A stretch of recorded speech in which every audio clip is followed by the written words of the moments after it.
Et j'aimerais vous faire faire un parcours pour améliorer et en même temps analyser notre cœur, notre âme et aussi notre conscience. Mon rab disait toujours, ce qui parle le plus en nous, mais qui se tait le plus ou que l'on fait taire le plus, c'est notre conscience.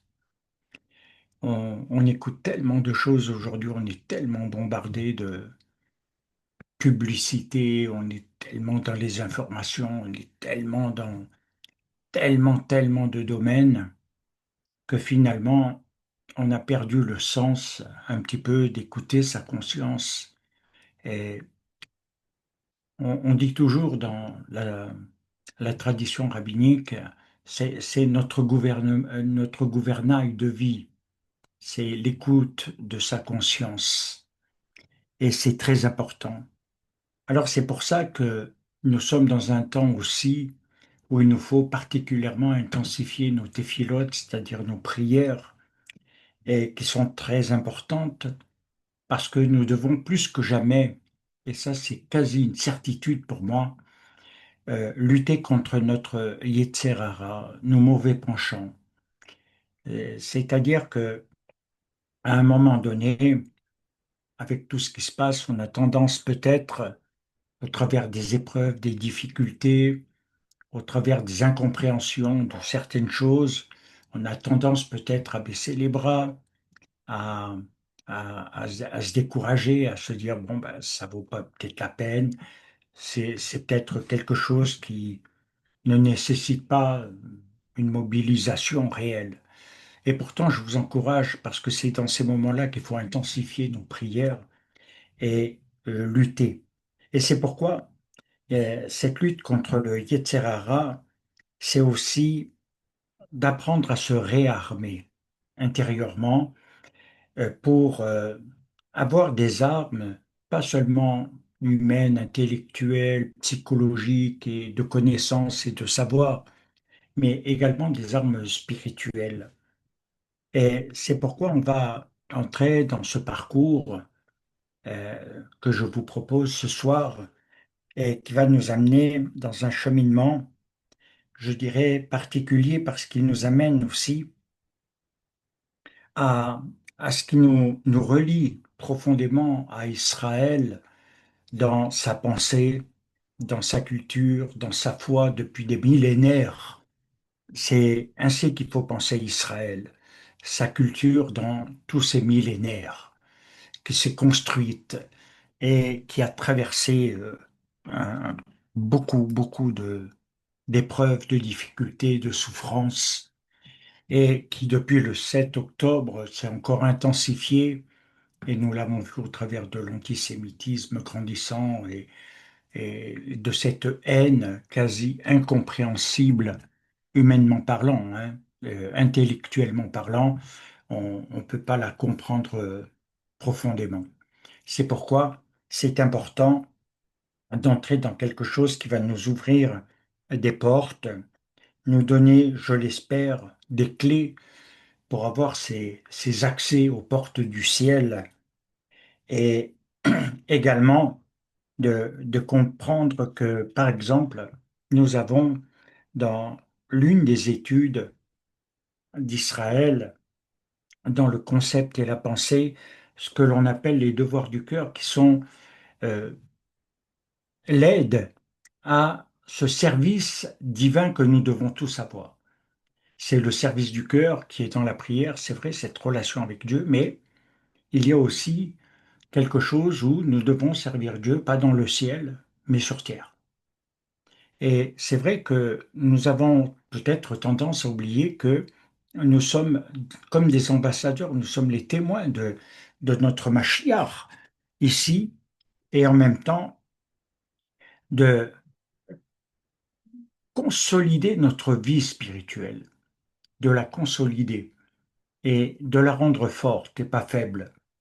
Et je pense que c'est quelque chose où nous devons aussi avoir cette réflexion profonde sur la bonté de Dieu envers nous, c'est vrai, mais qui va au-delà de nous-mêmes, qui doit se répandre davantage dans un monde qui est totalement éprouvés. On voit bien que les gens ne savent plus où ils en sont.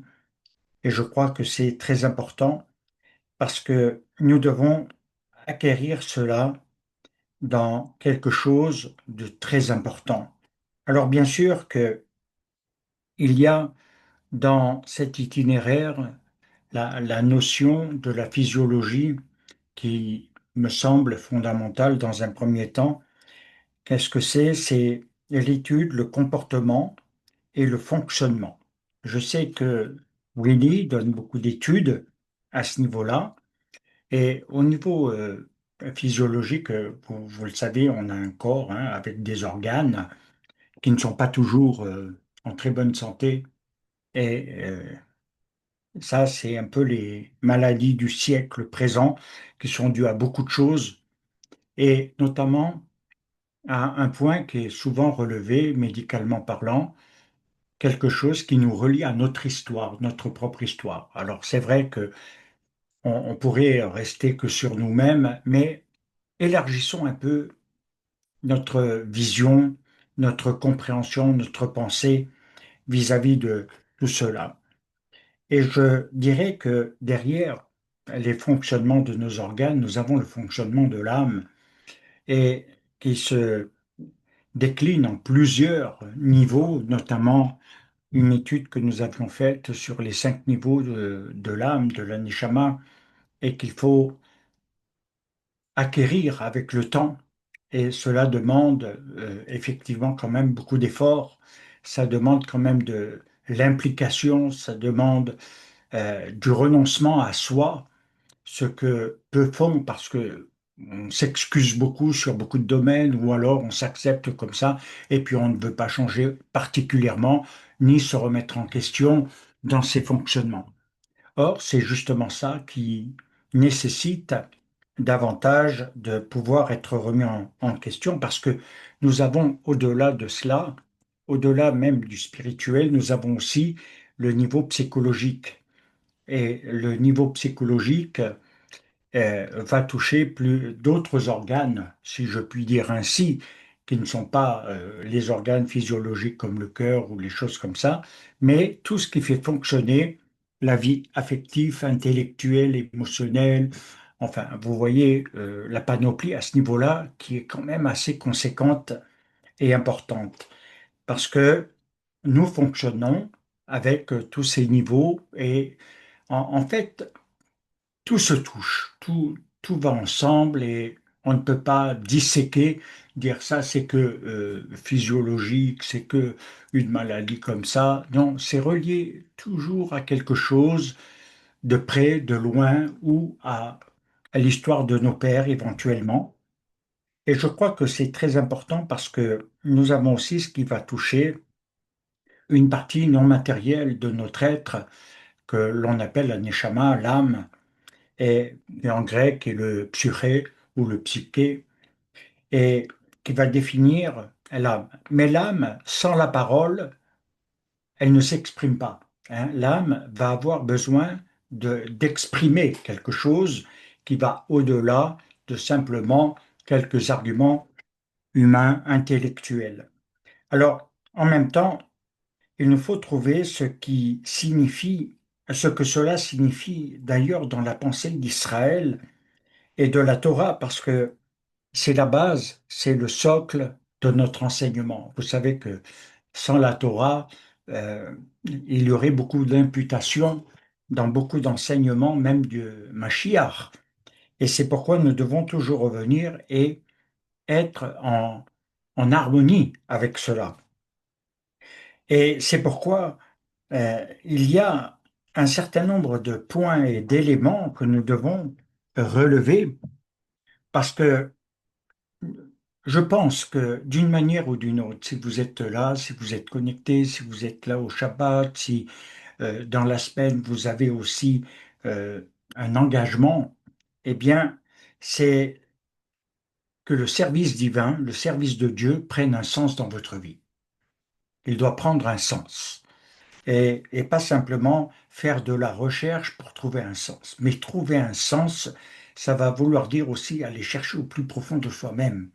ça va vouloir dire aller dans ses profondeurs internes et qui va toucher un ensemble de choses qui peut-être ont échappé, n'ont pas été vues en temps et en heure, si on peut dire, par rapport à notre histoire.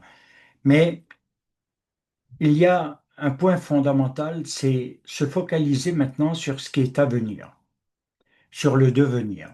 Et c'est dans cette marche que nous devons être, parce que nous devons quand même avoir une forme d'éducation interne de l'âme qui nous enseigne, nous corrige, nous remet sur le bon chemin, qui va combattre le Yetzirara.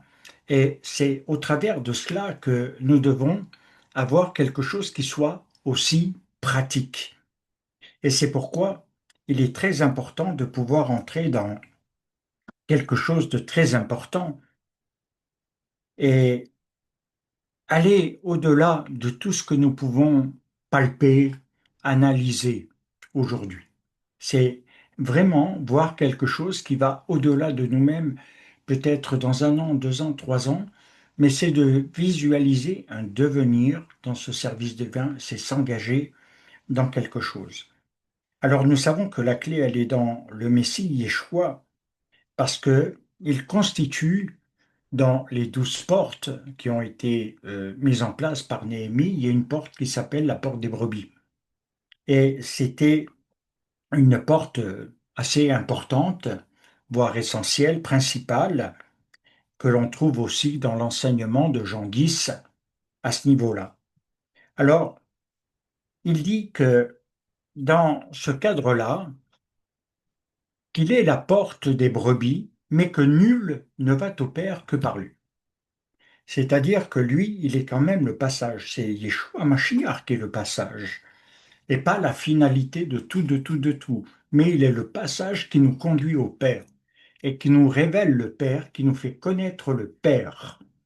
Et je crois que c'est l'une des choses fondamentales à avoir, c'est ce qui va nous conduire réellement dans cette dimension peut-être un peu nouvelle pour certains, mais qui est très important. Je dirais dans un second temps, ne vous contentez pas d'un service de Dieu ou d'une religion ou de quelque chose où euh, on se satisfait, puis bon ben voilà, on écoute, on se satisfait intellectuellement, c'est ce que j'ai voulu dire.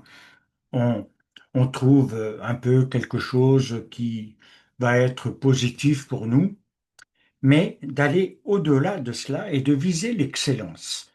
Moi, ce que je voudrais que vous ayez, c'est pas quelque chose où on est dans le bas niveau, le terre à terre, et puis que finalement, bon, ben, on suit sa petite vie, on fait ses petits trucs, voilà. Mais d'aller dans quelque chose qui vous amène dans cet approfondissement, même dans l'étude, qui va vous construire quelque chose qui doit vous conduire à une excellence, à l'excellence de vie, à une excellence même spirituelle.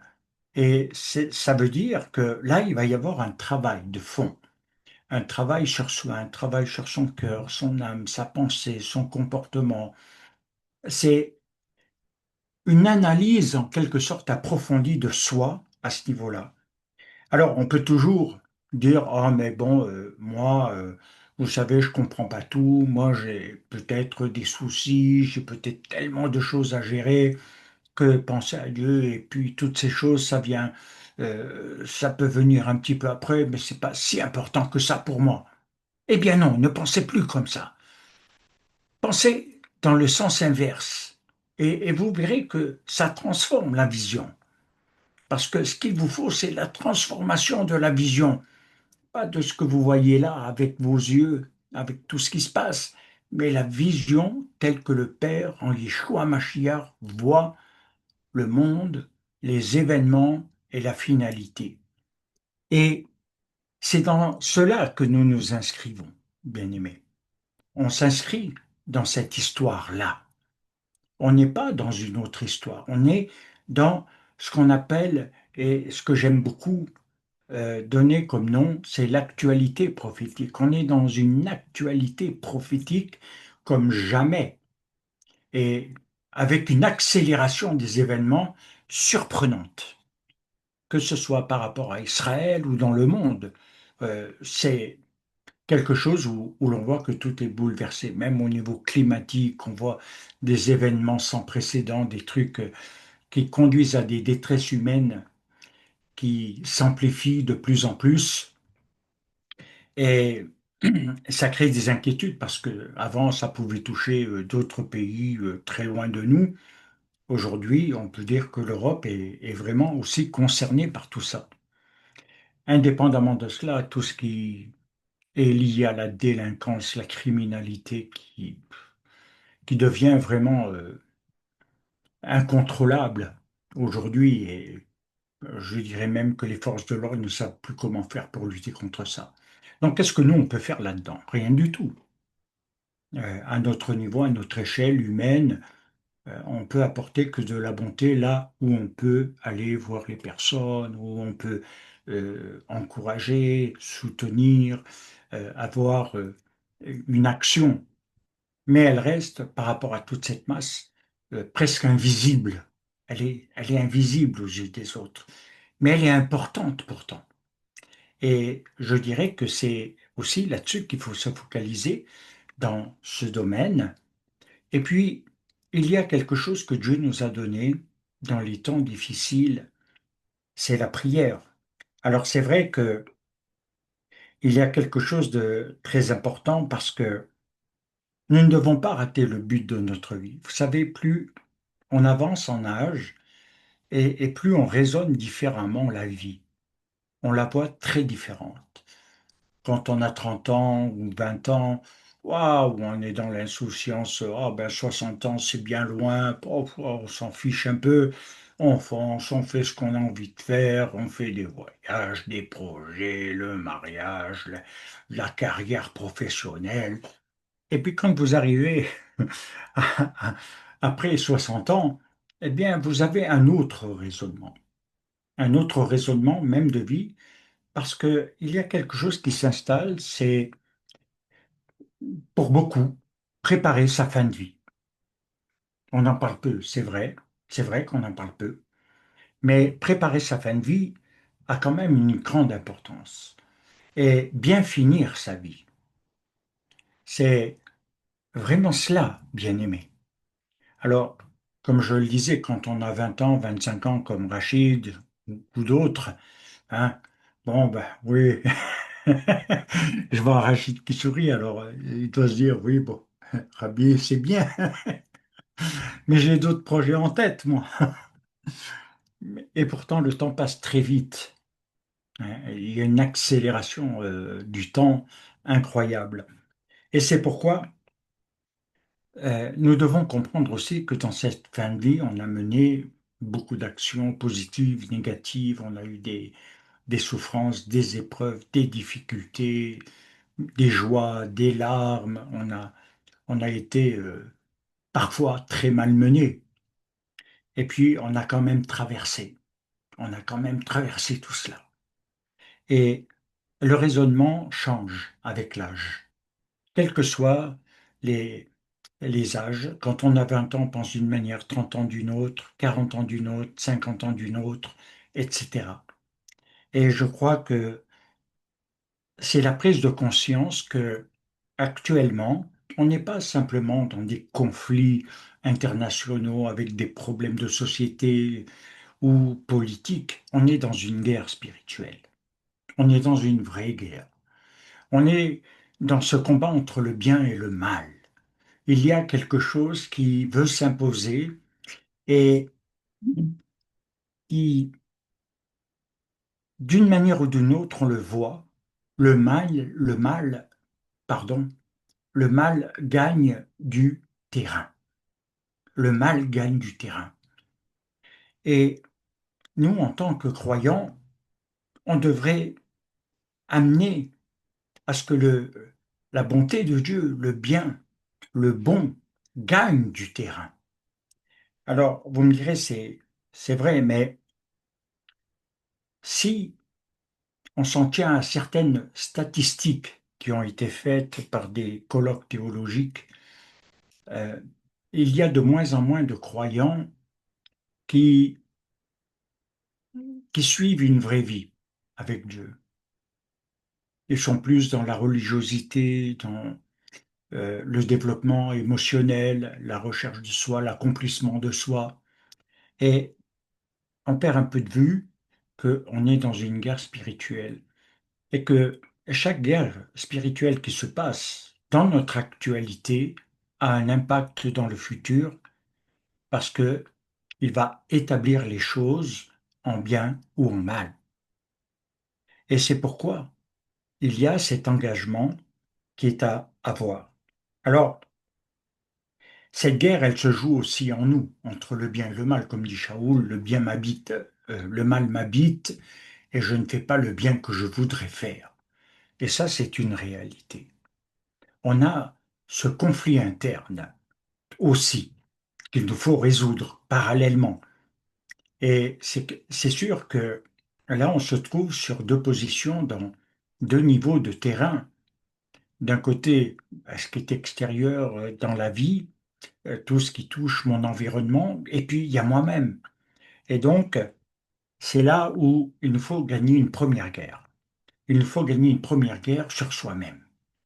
Dans ces conflits internes par rapport à tout ce qui a pu être vécu, de toutes ces souffrances, de toutes ces incompréhensions. Parfois, on peut même dire que on a pu sentir à des moments comme un abandon de Dieu ou un délaissement de Dieu, où le Seigneur ne nous a pas obligatoirement toujours exaucés dans nos prières.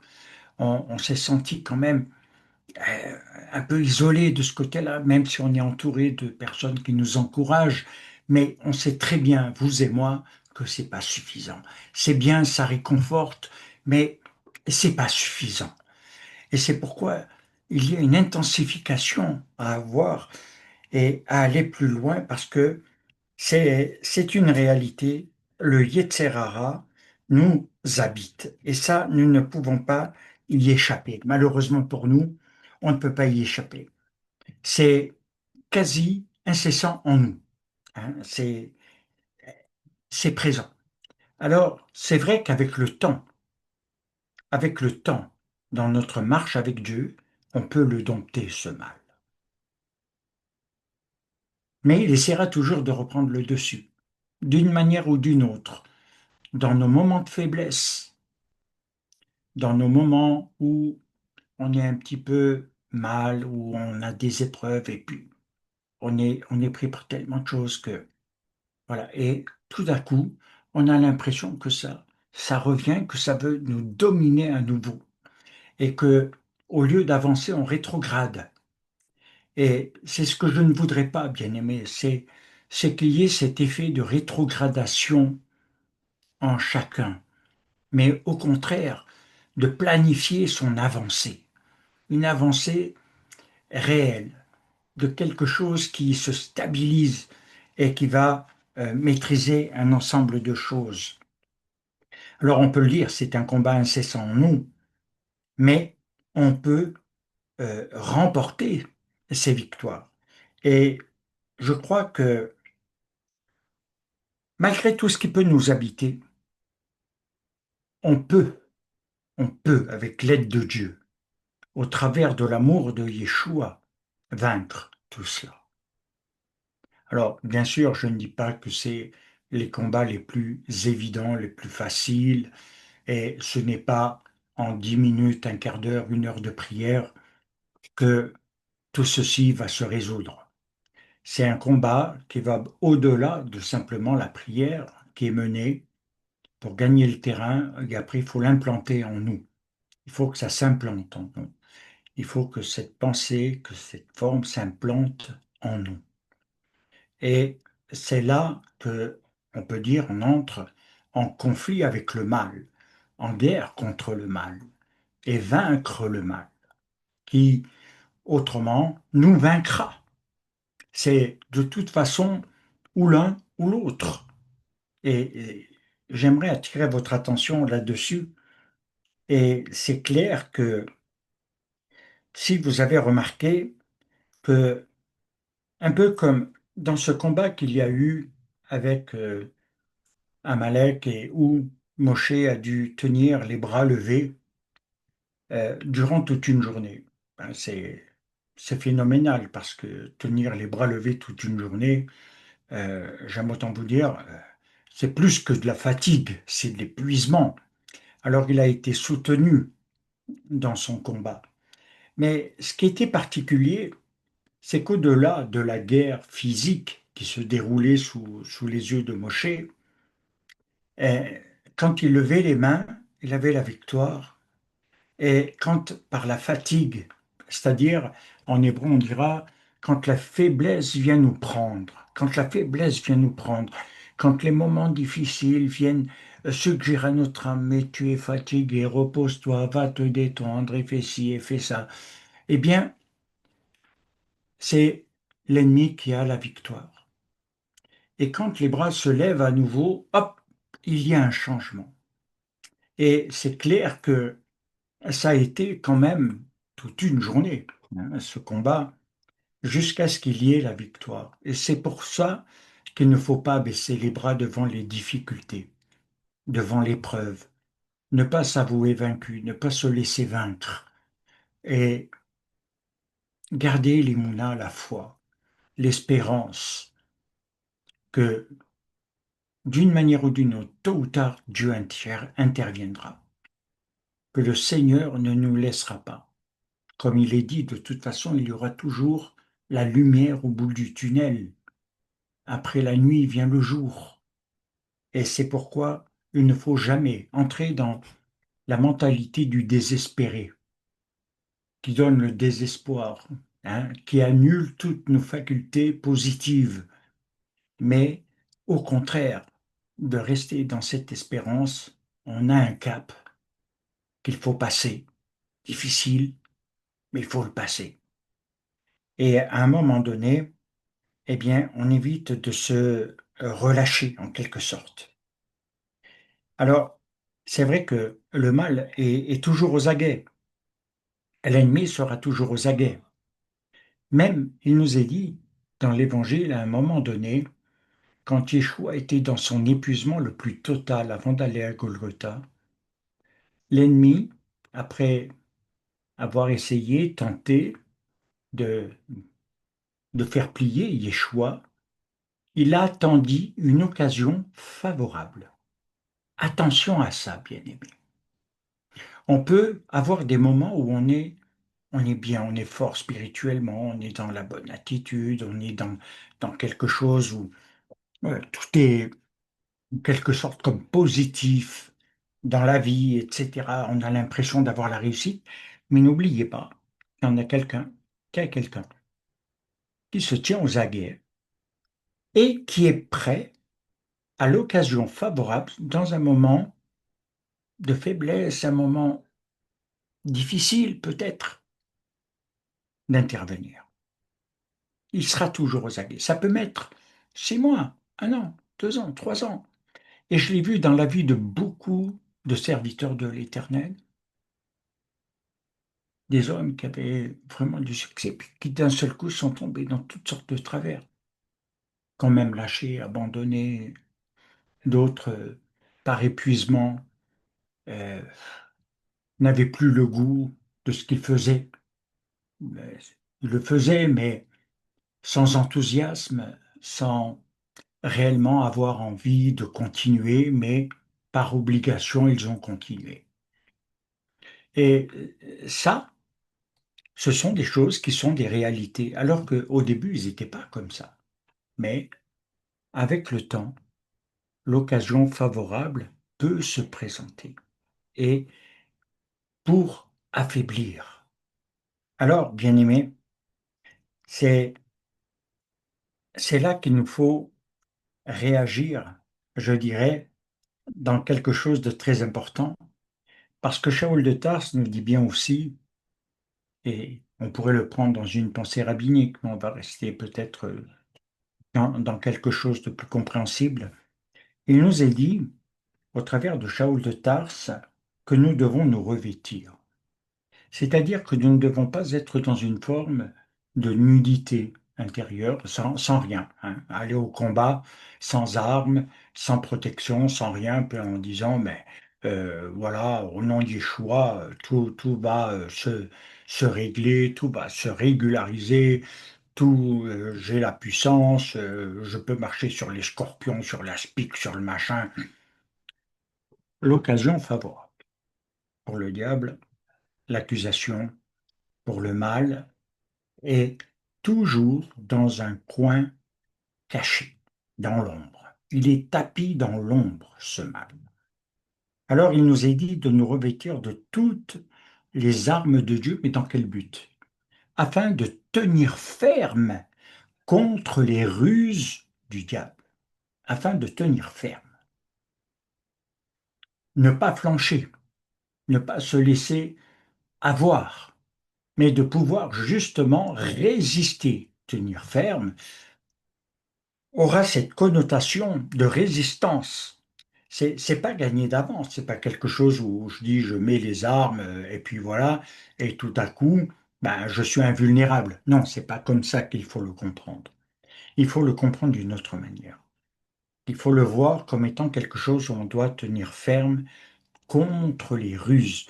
Alors ça veut dire que si on devait entrer dans une analyse des ruses, chacun de vous connaît son histoire, sa vie, là où il en est aujourd'hui. Et par analyse, en réfléchissant, en revisualisant des événements, on peut se dire, mais là, je me suis fait avoir par l'ennemi. Là, je me suis fait avoir. Là, je me suis fait avoir. Je voulais pas faire ça, puis je l'ai fait. Et puis là, j'aurais pas dû dire ça, j'aurais pas dû m'énerver, j'aurais pas dû me mettre en colère, j'aurais pas dû. Et combien de fois dans nos vies nous avons eu ce genre de réflexion? Et avec ce sentiment de s'être fait avoir quelque part. Eh bien, c'est pour ça qu'il nous faut avoir des armes qui ne sont pas qu'intellectuelles, mais spirituelles. Il nous faut des armes, et comme le dit très très bien Shaoul dans les Corinthiens, il dit que nous devons abattre les forteresses, parce que les forteresses, c'est se protéger de l'extérieur, mais on n'est pas protégé à l'intérieur. Et derrière, on crée des forteresses de pensée, des systèmes de pensée. Et dans ces systèmes de pensée, c'est là que tout se joue, parce que c'est dans la pensée que tout va se jouer. La manière dont je pense va avoir une influence extrêmement importante et forte. Si, par exemple, je me dis, ah, ça sert à rien de faire des efforts, oh, ça sert à rien de prier, oh, ça sert à rien d'étudier, ça sert à rien ceci, ça sert à rien, j'ai créé une forteresse dans laquelle je me suis enfermé volontairement. C'est ça le drame. Je me suis enfermé volontairement. Je me suis créé une forteresse de pensée. Et derrière, je peux aller plus loin avec le temps parce que je peux y introduire le désespoir. C'est-à-dire que quand on analyse le désespoir, ça veut dire qu'aucune situation ne peut être envisagée comme pouvoir changer. Je reste dans une situation où je suis dans l'incapacité de changer. Rien ne me fera changer ma vision de moi-même, l'acceptation de soi par exemple. On peut la chercher humainement, mais elle n'est pas suffisante. C'est, c'est là qu'il nous faut comprendre. Elle n'est pas suffisante. Combien de mariages j'ai pu voir où on cherche un petit peu comme une âme sœur, où on s'identifie au vécu de l'autre, pensant que si on a manqué, par exemple, de beaucoup d'amour dans sa vie ou de l'affection d'un père ou d'une mère, eh ben, on va trouver en l'autre la compensation. Alors au début, peut-être un petit peu, et puis avec le temps, non. Et ça, on l'observe, on le voit. ça se réalise réellement. Parce que c'est pas suffisant. C'est à l'intérieur de soi que les choses se passent. C'est dans la pensée. Et c'est pourquoi, lorsque on est construit, et entendez bien ce que je dis, quand on est construit dans sa pensée, pas seulement dans son intelligence, dans son raisonnement, mais dans sa pensée profonde, dans son intimité la plus profonde de soi. Alors à ce moment-là, oui, il y a des vrais changements qui s'opèrent. Parce que si je fais intervenir Yeshua Mashiach, il va pas que transformer ma vie extérieure dans mon rapport avec le mal et le péché, il va transformer mon intérieur. Et c'est mon intérieur qui a besoin d'être transformé. Parce que le péché vient par la convoitise, il vient par le besoin, il vient par le désir, il vient par quelque chose qui manque, obligatoirement. Et il nous est dit que quand le péché a été amorcé, c'est ce que dit Shaul de Tarse, alors le terme amorcé, quand on l'analyse du grec, il veut dire lorsque on a été pris au piège. Pris au piège. On est pris dans le piège. On est entré dans un piège. On est piégé. Et c'est pourquoi il est difficile d'en sortir. Et c'est là que nous devons comprendre que quelque part, je dois me remettre dans les sillons de l'enseignement divin. Parce que ce qui va me rendre fort et ce qui va toucher mon être intérieur, ma pensée, mon concept, la vision de moi-même et des autres et du monde, c'est au travers de ce cheminement dans l'étude intérieure. C'est de me créer ce chemin et également dans cette relation avec Dieu qui va se consolider en quelque sorte avec le temps. Et c'est pourquoi il nous faut comprendre que derrière les ruses, il y a aussi ce que dit Shaul de Tarse à un moment donné, c'est que l'ennemi est capable aussi de se déguiser en ange de lumière, en grand séducteur, en quelqu'un où on n'y voit pas le mal. On ne voit pas le mal. À la limite, on va penser que c'est bien et bon pour nous. C'est également là un piège. Penser que que le mal peut nous faire du bien. D'être dans certains types de péchés peut nous faire du bien. C'est une façon de penser, mais qui est fausse dans la réalité. Alors, ça signifie que nous avons de toute façon, à un niveau ou à un autre, des zones de combat. Des zones de combat parce que, évidemment, on est dans une guerre. Et en même temps, c'est vrai que le Yetzer Hara ne va pas se présenter en disant, voilà, je suis le mal, je vais maintenant te combattre, tu m'énerves, moi je veux. Non, il ne va pas se présenter comme ça. C'est dans des choses courantes, simples, de la vie quotidienne, où les choses vont se produire, se passer. Ça peut être dans des relations, ça peut être dans le couple, ça peut être avec les enfants, ça peut être avec la famille, ça peut être avec le travail, des collègues de travail, etc. Alors, il nous faut savoir que il y a derrière cette capacité de l'ennemi d'être dans la dissimulation. Il est capable de se dissimuler pour créer des illusions et d'amener derrière un raisonnement de rationalisation. On va raisonner en disant, bon, après tout, faut pas exagérer, il faut pas, il faut pas être trop strict, il faut pas trop de pureté, ouais, il faut quand même être bien avec le monde environnant, il faut quand même, si on veut être un témoin, il faut lui ressembler un petit peu, il faut montrer que. Mais ce que l'on oublie très souvent, c'est que notre environnement, justement, sent votre différence ou pas. Ils la sentent. Vous avez entendu, comme moi d'ailleurs, le témoignage de Stéphane la semaine dernière. Et derrière, eh bien, on sent la différence. Moi, quand j'ai eu son frère au téléphone, j'ai été surpris. Je ne m'attendais pas du tout à ce qu'il m'appelle de cette façon, enthousiasmé. Et vous savez ce qu'il m'a dit? Ce qui m'a le plus frappé, il m'a dit, Rav, qu'est-ce que vous avez fait à mon frère pour qu'il change comme ça? Je le reconnais plus. Qu'est-ce que vous lui avez fait?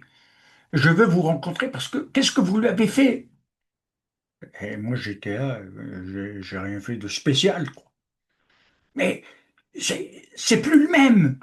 C'est plus le même. Les gens, proches ou moins proches, sentent la différence.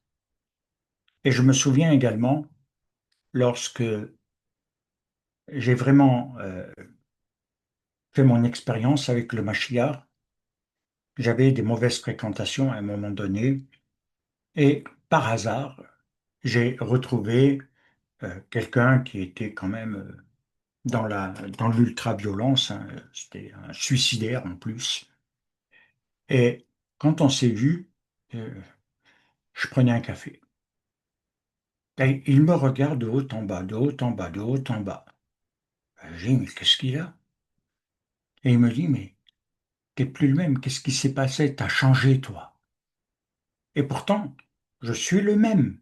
C'est ça le secret. Tu es le même, mais tu es changé. Tu es le même, mais tu n'es plus le même.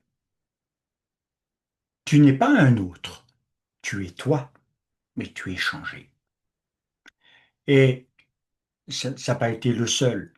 Mais ce que je veux dire, il y a quelque chose qui rayonne, euh, alors que nous, on ne le voit même pas. Moi, je ne le voyais pas. Moi, je pensais, bon, ben voilà, bon, ok. Je pensais même pas que quelque part, il y avait une supériorité. Je pensais pas du tout comme ça. Et c'est vrai que ça m'a interpellé parce que je me suis dit, mais ils sentent, ils sentent, ils voient, ils sentent. On ne sait pas comment ils voient et comment ils nous voient, mais il y a quelque chose.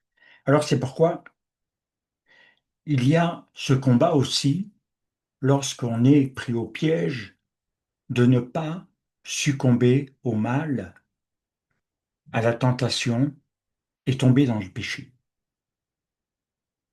Comme je vous l'ai dit, le péché, dans la convoitise, est amorcé, c'est-à-dire qu'il nous prend au piège. Quand on est pris au piège, on est prêt à tomber. On ne sait pas comment se défaire de ces filets. Et on va succomber. Alors après, c'est tout un chemin. Si on veut revenir à Dieu par la tchouva, avec le pardon, ça prend du temps de se reconstruire après. Après une chute, ça met du temps. C'est pas que c'est impossible, hein, pas du tout, alors pas du tout. Mais ça demande du temps de retrouver son niveau d'avant. Et c'est là que parfois l'effort, l'implication est fondamentale. Et je crois que c'est à nous-mêmes que nous faisons du mal. Parce que c'est pas les autres qui vont le voir, c'est nous qui souffrons intérieurement par rapport à cela. Ça arrive à tout le monde. On a tous nos travers, nos excès, et à un moment donné, on peut faire souffrir son environnement, c'est vrai, mais on en souffre encore plus soi-même parce qu'on est conscient du mal qu'on fait. Et quelque part, on ne le voudrait pas obligatoirement, mais on le fait parce qu'on est pris au piège. On est dans quelque chose qui nous a avalés. Et c'est pourquoi il est important de pouvoir lutter contre ça. Alors, si quelque part on veut se défaire un peu de tout ça, il faut se construire, comme je vous le disais, dans la pensée et ne pas ne pas accuser l'environnement. C'est pas l'environnement qui est responsable. Vous l'avez bien compris. Il peut avoir des responsabilités sur certains points, mais ils resteront limités. Là, c'est ce qui se passe en nous qui est fondamental. C'est ce qui est à l'intérieur de soi et d'avoir le courage parfois de se remettre en question. Et je pense que ça peut nous amener à quelque chose de beaucoup plus loin. Alors, il nous faut contrer, bloquer ce mal. Et c'est vrai que on ne peut pas dire que c'est évident. On ne peut pas dire que c'est quelque chose d'évident, même si on y voit la nécessité de l'arrêter, ce mal. Mais en même temps, eh bien, il nous faut avancer réellement. Alors, ce que je vous propose dans cet environnement-là, c'est de pouvoir réaliser derrière, de, de cibler dans une analyse son moi. Voilà. Quand on est seul, il n'y a personne d'autre qui peut nous dire quoi que ce soit. Ni nous dire tu as ci, tu as ça, tu as fait ça, tu as pas fait ci, tu as pas fait ça, j'aurais voulu, j'ai attendu, j'ai espéré, tu m'as déçu, etc. Ça, c'est beaucoup de choses qui peuvent être vraies, mais quand même des excuses pour ne pas changer. Il faut être clair. On fait reposer toujours la faute sur l'autre. C'est une loi, en quelque sorte. Mais dans ce cas-là, il faut aller au-delà de tout ça dans la rencontre de soi-même. Et vous savez que c'est là que se passe le plus d'expériences positives avec le Seigneur. C'est quand on prend ce temps, quand on se met devant sa face, quand on dit Seigneur, moi seul, j'ai péché contre toi. Moi seul, j'ai commis le mal. Oui, les autres m'ont fait du mal. Oui, j'ai été peut-être une victime du mal. Mais le mal est aussi en moi. Le mal est aussi en moi. Et il n'est pas obligatoirement que chez les autres. Et dans tout ce que je peux invoquer. Il est vrai qu'on peut toujours, et je crois que c'est un peu une des maladies de ce siècle, de dire, ah, j'étais là, j'ai été déçu, je suis déçu parce que j'ai attendu. Et ça, c'est un piège. C'est un piège. Parce que cette déception va conduire à progressivement augmenter son amertume, les racines de l'amertume, quelque chose qui va pousser en mal. Et quand on est amer et dans l'amertume, pour s'en dégager, il faut du temps. Qu'est-ce qui peut transformer l'amertume? La douceur. Il faut retrouver la douceur de Dieu, la bonté divine, la bonté de Yeshua Mashiach. Et c'est une expérience, parce que l'amertume, c'est pas les autres qui la construisent, c'est nous-mêmes. Elle est dans notre âme, elle est dans nos sentiments, elle est dans notre affection, elle est dans notre pensée, elle est dans notre raisonnement, elle est à l'intérieur de soi. Les autres ont peut-être provoqué quelque chose, mais à l'intérieur de soi, c'est pas les autres, c'est nous, c'est nous et personne d'autre. Alors bien sûr, on peut toujours le dire. J'attendais plus de un tel, j'attendais plus de, je sais pas moi, de cet ami, j'attendais plus dans le mariage de mon mari ou de ma femme ou de mes enfants, j'attendais plus, oh, j'espérais, je pensais que, je croyais que, mais ça c'est des faux raisonnements. Parce que notre émouna, notre espérance doit reposer sur l'œuvre de Yeshua Mashiach. On doit être calé là-dessus. Notre émouna ne dépend pas. Elle doit triompher du mal dans ce monde. Elle doit être au-dessus. de ce mal. Et c'est pourquoi il est important de pouvoir progresser quand on fait cette analyse, quand on se cible. Parce que là, on est honnête avec soi-même. Il n'y a personne, il n'y a personne, il n'y a personne. C'est nous, avec éventuellement notre honnêteté, devant le Seigneur, où on avoue, on dit, c'est moi qui suis amer, c'est moi qui ai de l'amertume, c'est moi qui pense mal, c'est moi qui n'aime pas mon prochain, c'est moi, c'est pas l'autre. Et mon environnement peut changer quand la transformation se fait. Vous savez, la haine et la violence ont toujours des racines.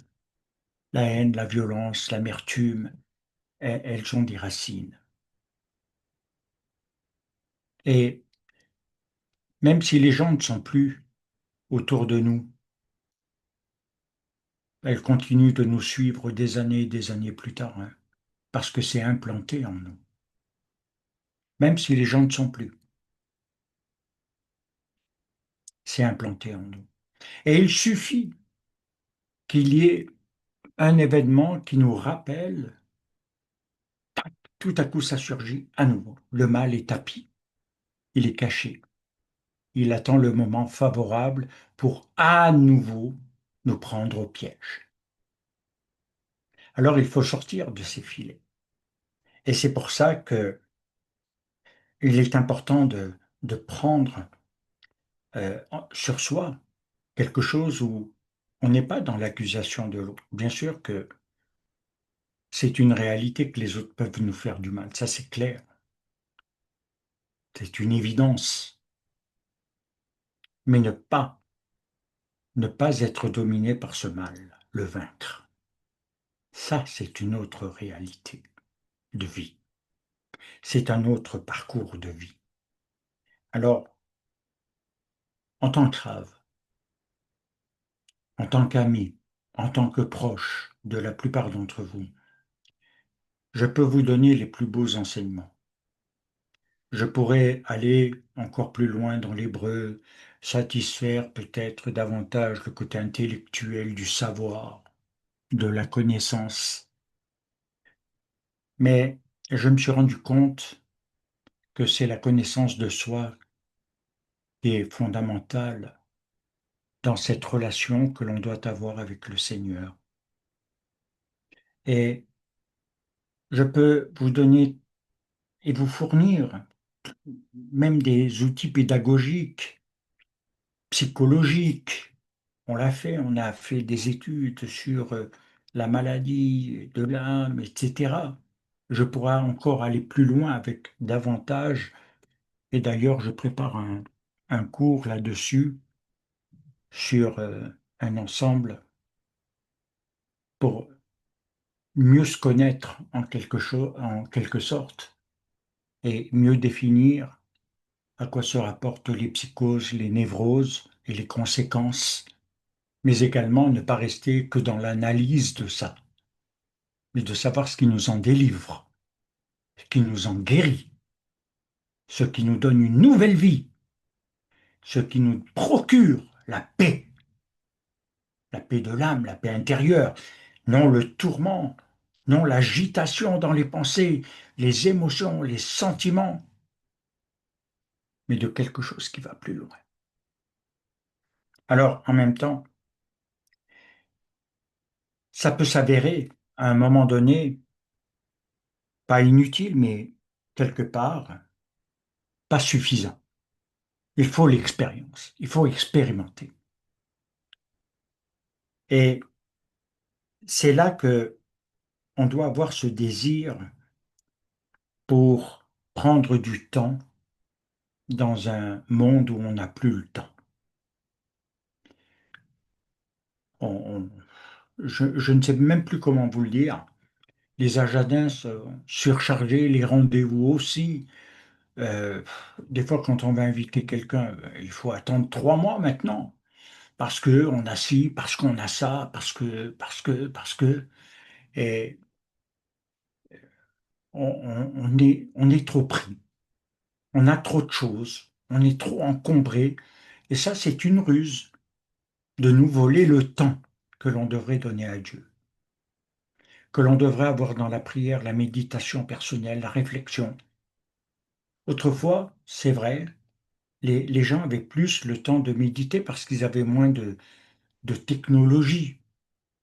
Il y avait pas tout Internet. Aujourd'hui, combien d'heures passez-vous sur Internet par jour? Combien d'heures? Combien d'heures?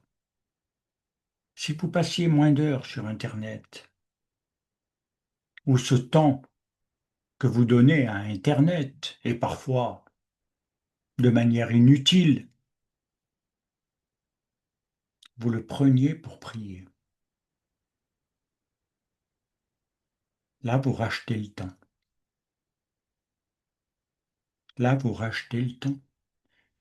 Combien de temps on gaspille, on dilapide pour X raisons? Moi le premier, moi le premier, comme vous. On est tous dans le même sac dans cette société aujourd'hui. On ne sait plus se passer d'Internet alors que moi, j'ai jamais connu Internet dans ma jeunesse. C'était quasi inutile, Internet. On ne savait même pas ce que c'était. Aujourd'hui, on est complètement dépassé par tout ça. Alors, il est important de comprendre qu'on est les seuls à avoir les clés pour acheter le temps, pour aller plus loin et se dire, mais éliminons, faisons une liste. Je vous invite à le faire. Faites une liste. Combien de temps vous passez là, vous passez là, vous passez là. Non pas pour vous juger ou vous condamner, pas du tout, c'est pas mon but. Mais pour vous donner des clés pour acheter le temps. Parce que les jours sont mauvais. Parce que les jours sont mauvais. Et que moins on a de temps pour le Seigneur et plus le mal va nous accaparer, va nous prendre au piège. Alors d'une manière ou d'une autre, nous éloigner de Dieu, nous refroidir, nous amener, ben d'ailleurs Amalek, ça veut dire refroidissement, nous amener à la faiblesse, à quelque chose où on n'a plus l'enthousiasme, ni même la joie, ni voilà. Ouais, ok, mais sans tomber dans un côté très mystique, émotionnellement parlant, mais de quelque chose qui nous reconstruit. Et vous verrez que ça a sa place, parce que quand on lutte contre le Yetzer Hara, eh bien, ça a été pour qu'il soit soumis. Dieu nous a donné les armes pour qu'il soit soumis et non dominant. C'est très important de réaliser cela. Alors en même temps, ça va vouloir dire combattre ces pulsions mauvaises. J'ai beaucoup entendu en psychologie, dans des entretiens, beaucoup de personnes agissent par pulsion. J'ai des pulsions. Il y en a qui ont des perversions sexuelles parce qu'ils ont des pulsions. Alors parfois, ils peuvent avoir besoin de délivrance. Ça peut être homme ou femme, hein. Vous savez, et il ne faut pas penser qu'il n'y a que les hommes qui sont dans cette catégorie. Euh, non, pas du tout. Mais beaucoup de gens agissent par pulsion. Il y en a qui ont des pulsions de meurtre. S'ils les écoutent, ils commettront tôt ou tard le meurtre. Celui qui a tué John Lennon, qui avait été même responsable dans des mouvements baptistes, chrétiens, engagés, le mal était en lui, il avait des pulsions qu'il n'arrivait pas à maîtriser. Et puis, il s'est focalisé sur John Lennon pour aller très vite. Et au moment où il a tué John Lennon, quand on l'a arrêté, il a dit il y avait deux pulsions en moi, il y avait le bien et le mal, et c'est la pulsion du mal qui a gagné. Voilà. J'ai tué John Lennon, non pas parce que je le connaissais, non pas parce qu'il m'a fait du mal, non pas parce que c'était quelqu'un de méchant, non pas parce qu'il était pervers ou autre. Non, il y avait une pulsion. D'autres violent par pulsion. Ils n'éprouvent aucun plaisir si je puis dire ainsi, sans vouloir vous choquer, en dehors de quelque chose de normal, mais ils vont le trouver dans le viol. Ils agissent par pulsion. Alors, il y a des pulsions mauvaises. Il y a des pulsions qui sont présentes en soi, qui sommeillent et qui peuvent se réveiller des années plus tard. Et il y a plein de choses comme ça. Et c'est pourquoi c'est un combat, parce que c'est une souffrance aussi derrière chez ces hommes et ces femmes. Simplement, ils ne savent pas comment régler le problème, ni être aidés dans leur problème. Ils peuvent avoir fait des suivis psychologiques, psychiatriques pour certains.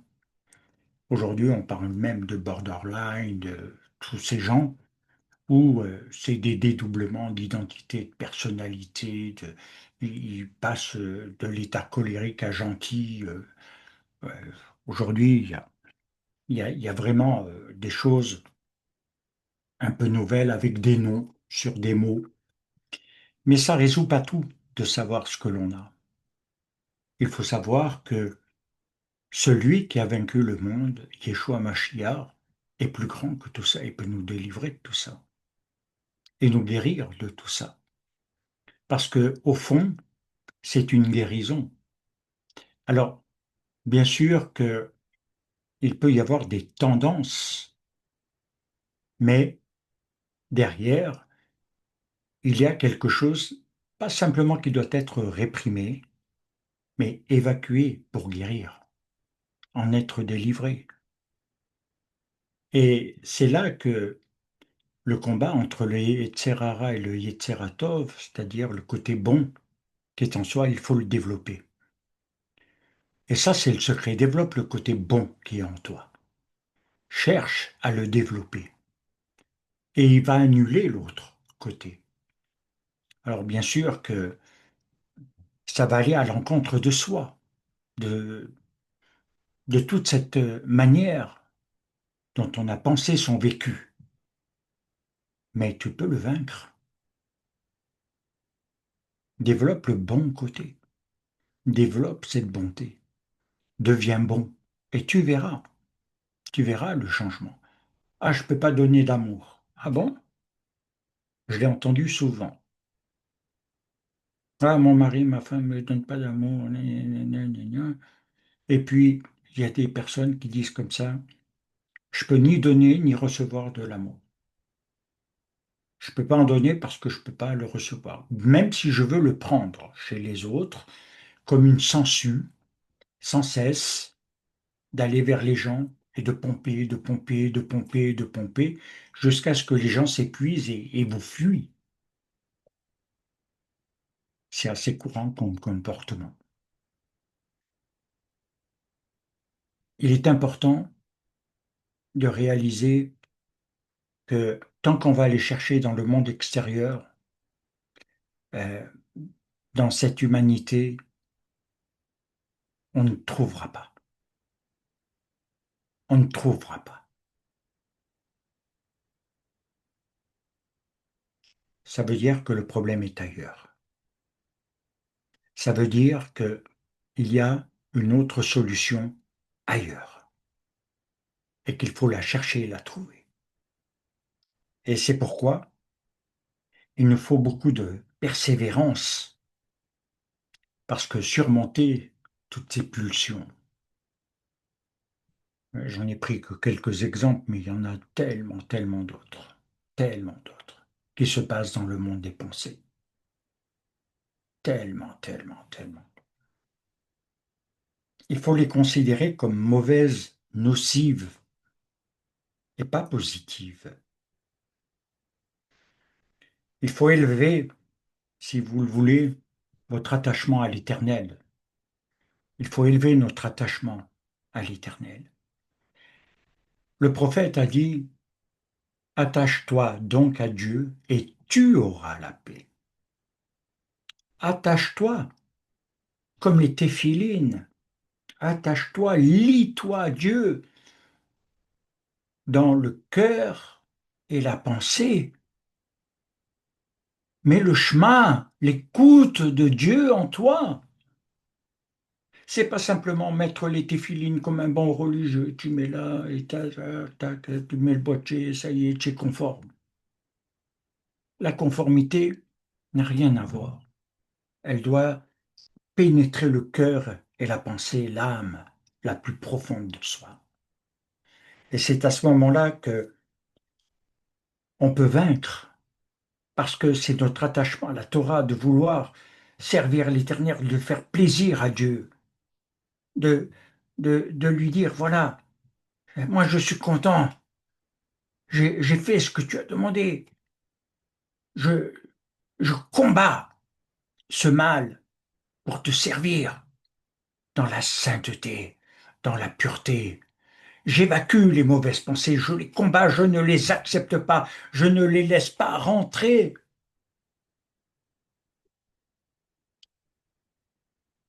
Quand je disais il y a la dissimulation, l'embuscade, c'est que ça se plante au seuil de la pensée.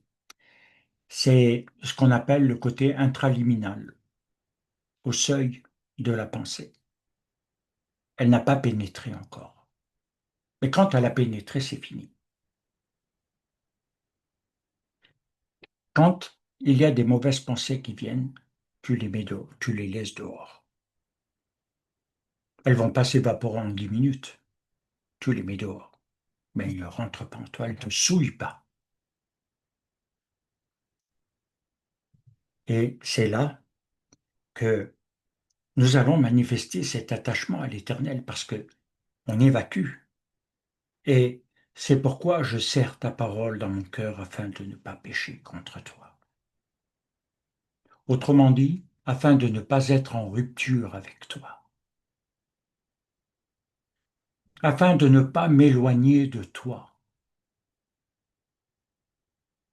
C'est pourquoi il est dit, Ashreaïch, heureux l'homme qui ne marche pas selon le conseil des méchants, mais qui trouve son plaisir dans la Torah de l'Éternel. C'est là le secret. C'est mon secret. Vous voulez savoir mon secret? C'est ça. Ma joie, c'est de serrer la Torah dans mon cœur.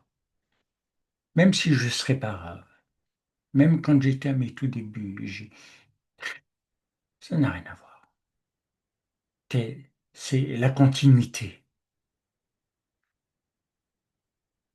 Et c'est ça la différence entre un religieux qui va faire les choses par un effort humain, il va essayer, il va intellectualiser, rationaliser. Ok, mais il y a le reste.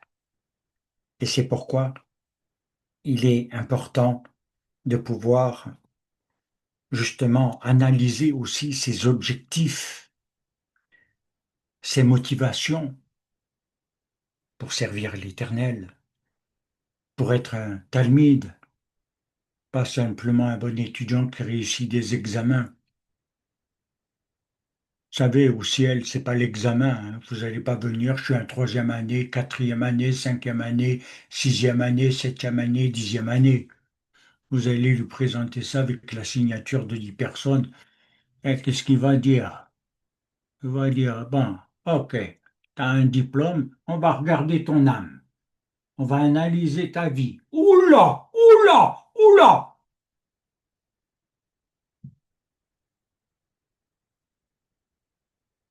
C'est pas le diplôme, c'est ce que tu es. Et le Seigneur nous aime comme on est. Et c'est pourquoi nous devons toujours penser qu'il nous aime. Même, même si parfois on chute, on se détourne, on oublie, il fera tout pour qu'on revienne à lui. Il fera tout. C'est ça son amour, c'est qu'il veut qu'on revienne toujours, toujours, toujours. C'est comme dans un couple, si un couple ne se dit jamais pardon, il est foutu. Il est foutu.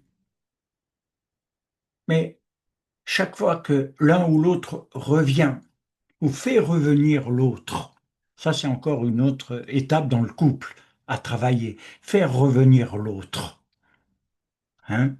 Parce que des fois, on dit, ouais, il demande jamais pardon, il s'excuse jamais, gna, gna, gna, gna, gna, gna, gna. C'est moi toujours qui dois revenir lui faire le bisou parce qu'autrement il fait la gueule, il fait, ouais, ouais. Fais revenir, fais revenir l'autre. Et c'est ça qui est extraordinaire. C'est pas toujours d'attendre que l'autre revienne. C'est que toi aussi, tu peux faire revenir l'autre. Et c'est ainsi que le pardon va augmenter et puis que on se réconcilie, on retrouve la relation et on continue. Ça ne veut pas dire que c'est évident et facile au bout de plusieurs années, mais c'est quelque part quelque chose de très important. C'est pourquoi il y a aussi une clé que j'aimerais vous donner, c'est celle où cette clé réside dans l'intention de faire et d'accomplir la volonté de Dieu. C'est pas de dire seulement Seigneur, montre-moi, je veux faire des choses pour toi, j'ai envie de faire, j'ai des projets plein la tête. Vous savez, chaque fois que j'ai des projets, Rachid l'a vu, je mets du temps avant soit de les mettre en place, soit j'en élimine parce que je les pèse devant l'Éternel, parce que je veux faire sa volonté. Alors, tout le monde n'est pas apte à comprendre les choix que nous pouvons faire. Déjà moi en tant qu'Rave, mais chacun est concerné parce que tout le monde ne peut pas comprendre ce que Dieu nous demande de faire et qui peut déplaire. Et comme on est dans une société où on n'aime pas déplaire, mais qu'il faut toujours plaire à tout le monde, toujours être conciliant, machin et tout. Dans la Torah, il n'y a pas ça. Il n'y a pas ça. C'est notre société. C'est ce mal de la société qui nous a mis ces idées-là. Et c'est pourquoi il nous faut être vigilants, bien-aimés, et de chercher à accomplir la volonté de Dieu en Yeshua, Mashiach. Avoir une intention, c'est plus qu'avoir un but. C'est d'être dans une détermination de faire, une position, une prise de position pour être encore plus juste, pour choisir et s'orienter dans une direction. Et ça, c'est fondamental, parce que ça peut tout changer dans notre pensée. Tout, tout, tout, tout. Alors, il nous faut savoir que il nous faut nous éloigner de ce qui nous fait rater notre but, c'est-à-dire ce qui nous met en rupture avec Dieu. Et ça peut être plein de choses. Ça peut être plein de choses. On peut penser que parce que je peux continuer à prier, il n'y a pas de conséquence, je ne suis pas en rupture. Non, non, non, non. Il nous faut justement revenir à la tchouva et dans ce qui va nous motiver dans nos actions, leur donner un sens et les affirmer par un cœur qui écoute, qui entend. Mes brebis connaissent ma voix et elles me suivent. Elles n'iront pas vers un faux berger, Internet. Elles n'iront pas écouter des discours discoureurs. Elles n'iront pas perdre leur temps dans la masse des océans de tout ce qui se passe. Mais elles vont suivre le Seigneur. Elles vont marcher dans ses voies, même si elles ne sont pas comprises par beaucoup de monde. Dieu ne nous demande pas ça, il nous demande de le suivre. Alors, le, le secret là-dedans, c'est que ça va créez ce qui sera. Vous créez, vous devenez un créateur de l'avenir, dans ce qui sera. Parce que ça va se positionner et ça va être. C'est cette détermination qui va jouer un rôle important, avoir une intention du cœur claire. Et c'est ça qui va changer tout l'avenir, tout le futur. Et je crois que c'est au travers de cela que nous pouvons comprendre le sens même de la tchouva, de ce qui nous réconcilie avec Dieu, ce qui annule la rupture et qui nous remet en route avec lui. C'est pourquoi Yom Kippour et tout ce que Pessah et autres est fondamental dans notre vie, dans nos itinéraires, dans notre compréhension de ce cheminement, de se construire dans le temps de l'Homère pour bâtir son alliance avec Shavuot. Eh bien, je crois que c'est très important parce que c'est ça qui va nous amener à entendre les sons d'en haut, la voix, la voix inaudible dans ce monde. La voix de Dieu dans ce monde aujourd'hui est inaudible. On écoute les médias, on écoute les médecins, on écoute les économistes, on écoute tout, n'importe quoi partout. Et derrière, je me suis souvent posé la question, notamment dans le temps Covid, mais en fait, qui écoute Dieu et que dit Dieu dans tout ça? Que dit le Seigneur? Là, parler de la part de Dieu, c'est plus difficile de dire avec clarté. Les temps que nous vivons, qui ne sont pas appréciés de tous. Mais c'est pour ça que nous devons amener notre cœur, notre conscience, notre âme dans cet appel, dans cet éveil profond pour nous réconcilier avec Dieu. Ma mère disait souvent qu'un verset l'avait frappée. Elle avait lu au moins 1000 fois la Bible. Elle disait toujours, le cri de Dieu, c'est un long cri d'amour pour te faire revenir. Et ce verset qui l'a frappé, c'est réconcilie-toi avec ton Dieu. Et sa réflexion simple, c'était pourquoi suis-je en guerre avec Dieu? Et ça a été tout son cheminement de vie.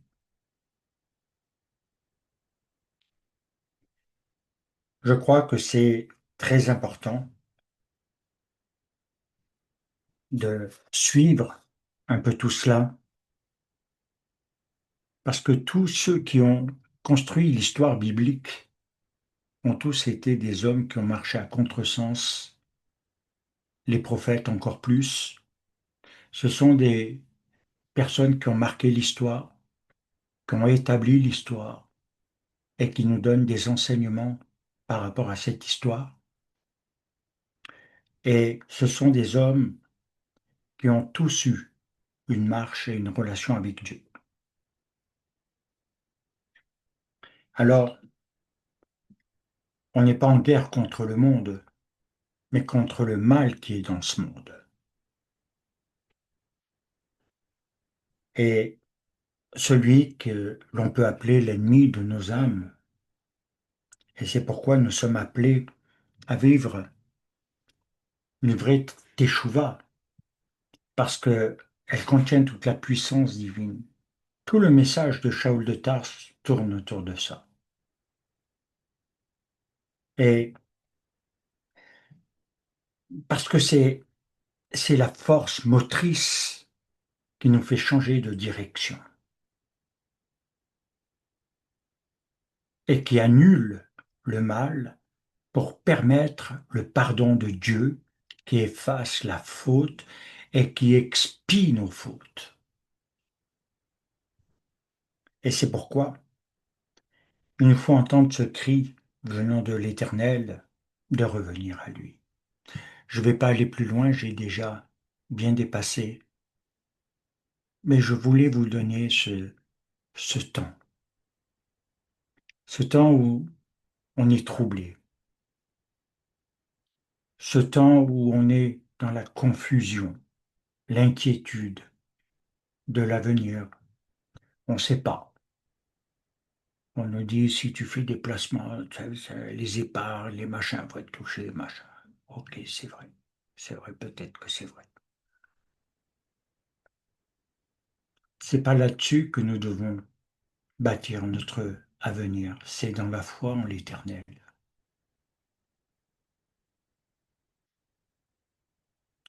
Et construire notre relation avec lui, il ne nous abandonnera jamais.